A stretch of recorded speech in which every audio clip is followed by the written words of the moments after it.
ગુજરાતમાં ભાજપના શાસનમાં એક પછી એક દુષ્કર્મની ઘટનાઓ સામે આવી રહી છે, જેને લઈને અત્યારે ભાજપ સરકાર પર સવાલો ઉઠી રહ્યા છે. તો વિપક્ષ સહિત અનેક સંગઠનો પણ દુષ્કર્મની ઘટના મામલે ભાજપ પર પ્રહારો કરી રહ્યા છે અને ભાજપનો વિરોધ કરી રહ્યા છે.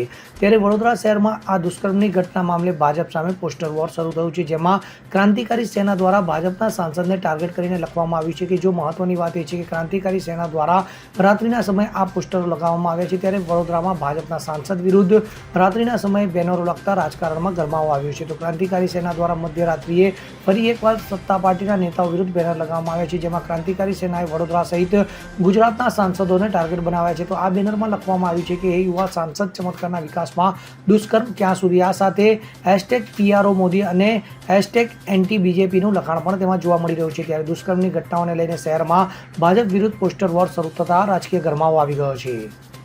Bureau report, CN24 news. હવે જુઓ દેશ દુનિયાની તમામ ખબરો તમારી આંગળીના ટેરવે. ઉઠાવો મોબાઈલ અને Google Play Store પરથી ડાઉનલોડ કરો અમારી CN24 ન્યૂઝ મોબાઈલ એપ.